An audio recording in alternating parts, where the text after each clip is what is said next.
മൂന്നാം വഴി വീക്കെൻഡ് ന്യൂസിലേക്ക് സ്വാഗതം. ഞാൻ നിത്യ. ഈ ആഴ്ചയിലെ പ്രധാന സഹകരണ വാർത്തകളിലേക്ക്. സഹകരണ സംഘങ്ങളുടെ ഭരണസമിതികളെ സസ്പെൻഡ് ചെയ്യുന്നതിൽ നിർണായകമായ ഉത്തരവിറക്കി ഹൈക്കോടതി.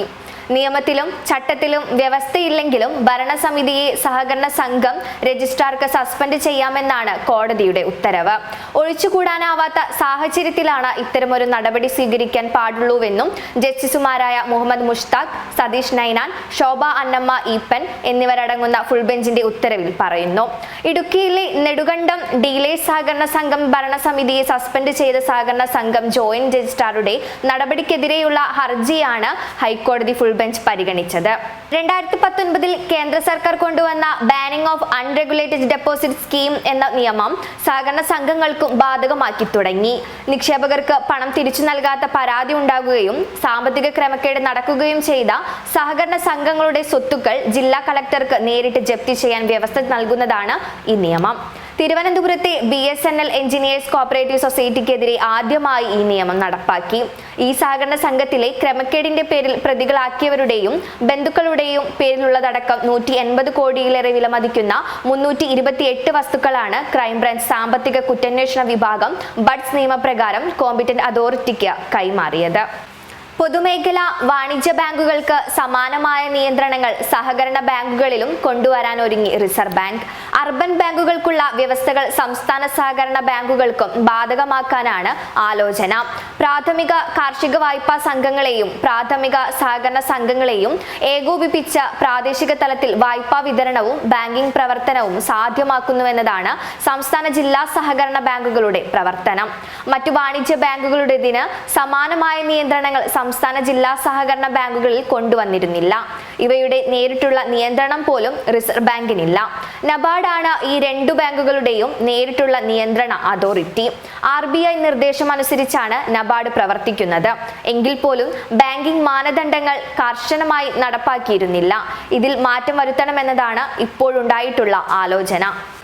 സംസ്ഥാനത്തെ പ്രാഥമിക സഹകരണ സംഘങ്ങളുടെ ക്ലാസിഫിക്കേഷൻ മാനദണ്ഡങ്ങൾ പുതുക്കി നിശ്ചയിക്കാൻ സർക്കാർ നടപടി തുടങ്ങി. ക്ലാസിഫിക്കേഷൻ ഭേദഗതി വ്യവസ്ഥകൾ അന്തിമമാക്കുന്നതിന്റെ ഭാഗമായി ബന്ധപ്പെട്ട അസോസിയേഷൻ പ്രതിനിധികളുമായി ചർച്ച ആരംഭിച്ചു. സഹകരണ സംഘങ്ങളുടെ ക്ലാസിഫിക്കേഷൻ പുനർനിർണയിച്ചിട്ട് 10 വർഷമായി.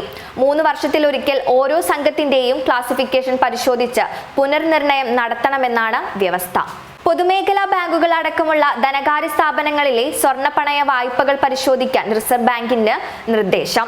തോന്നുന്ന പലിശ, ഇഷ്ടം പോലെ വായ്പ എന്നിങ്ങനെ ചട്ടം പാലിക്കാതെ വായ്പ നൽകുന്ന രീതിയുണ്ടെന്ന് കണ്ടെത്തിയതിനെ തുടർന്നാണ് നടപടി. 2 വർഷത്തിനിടെ നൽകിയ വായ്പകളെല്ലാം ചട്ടങ്ങൾ പാലിച്ചിട്ടാണോ എന്ന് പരിശോധിച്ച് ഉറപ്പാക്കാൻ പൊതുമേഖലാ ബാങ്കുകൾക്ക് കേന്ദ്ര സാമ്പത്തിക സേവനകാര്യ വകുപ്പ് നിർദ്ദേശം നൽകി. സഹകരണ പരീക്ഷാ ബോർഡിൽ 4 തസ്തികകളിലെ കരാർ നിയമനം 1 വർഷത്തേക്ക് കൂടി തുടരാൻ സർക്കാർ അനുമതി നൽകി. ഉപാധികളോടെയാണ് അനുമതി. സ്ഥിരപ്പെടുത്താൻ ഒരു അവകാശവാദവും ഉന്നയിക്കില്ലെന്ന് രേഖാമൂലം ഉറപ്പു നൽകണമെന്നതാണ് ഇതിലെ പ്രധാന വ്യവസ്ഥ. കരാർ നിയമനത്തിന് ധനകാര്യ വകുപ്പിന്റെ നിബന്ധനകൾ പാലിക്കണം. സാമ്പത്തിക ബാധ്യത ബോർഡിന്റെ തനത് വരുമാനത്തിൽ നിന്ന് വഹിക്കണം. വീണ്ടും ഇതേ തസ്തികകളിൽ സേവനം ആവശ്യമായി വരികയാണെങ്കിൽ എംപ്ലോയ്മെന്റ് എക്സ്ചേഞ്ച് വഴി നിയമിക്കണം എന്നിവയും കരാർ നീട്ടുന്നതിനുള്ള ഉപാധിയായ സർക്കാർ മുന്നോട്ട് വെച്ചിട്ടുണ്ട്. ഉൽപാദന ചെലവും ചൂടും കൂടിയതോടെ ക്ഷീര കർഷകർ കടുത്ത പ്രതിസന്ധിയിൽ.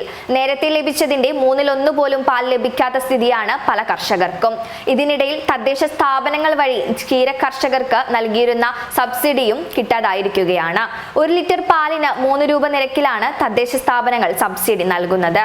ക്ഷീരസംഘങ്ങളിൽ പാൽ അളക്കുന്ന കർഷകർക്കാണ് തുക ലഭിക്കുക. ഇതാണ് ഇപ്പോൾ മിക്കയിടത്തും മാസങ്ങളായി കുടിശ്ശികയായിട്ടുള്ളത്. ദേശീയപാത വികസനത്തിന്റെ ഭാഗമായി പൊളിച്ചുമാറ്റിയ Muttungal LP school Uralungal labour contract cooperative society ഏറ്റെടുത്ത് നിർമ്മിക്കും. പഞ്ചായത്ത് പ്രസിഡന്റിന്റെ നേതൃത്വത്തിൽ രൂപവൽക്കരിച്ച സ്കൂൾ സംരക്ഷണ സമിതിയാണ് സ്കൂൾ ഏറ്റെടുക്കണമെന്ന അഭ്യർത്ഥനയുമായി ഊരാളുങ്കൽ സൊസൈറ്റിയെ സമീപിച്ചത്. സ്കൂൾ മാനേജ്മെന്റും PTA-യും സ്കൂൾ വികസന സമിതിയും ചേർന്ന് സ്കൂളിന്റെ ഉടമസ്ഥത ഊരാളുങ്കൽ സൊസൈറ്റിക്ക് കൈമാറി. തൃശൂർ വടക്കാഞ്ചേരി നഗരസഭയിൽ മുണ്ടത്തിക്കോട് നഴ്സിംഗ് കോളേജ് സ്ഥാപിക്കും. ഇതിനായി 4 കോടി രൂപ അനുവദിച്ച് ഉത്തരവായി. 2015-ൽ സഹകരണ മേഖലയിൽ എഞ്ചിനീയറിംഗ് കോളേജ് തുടങ്ങാനായി മുണ്ടത്തിക്കോട് വില്ലേജിൽ കണ്ടെത്തിയ 5 ഏക്കർ 40 സെന്റിലാണ് നഴ്സിംഗ് കോളേജ് സ്ഥാപിക്കുക. Kerala state cooperative consumers federation ഭരണസമിതിയിലേക്ക് 4 സ്ത്രീകളെ സർക്കാർ നോമിനേറ്റ് ചെയ്തു.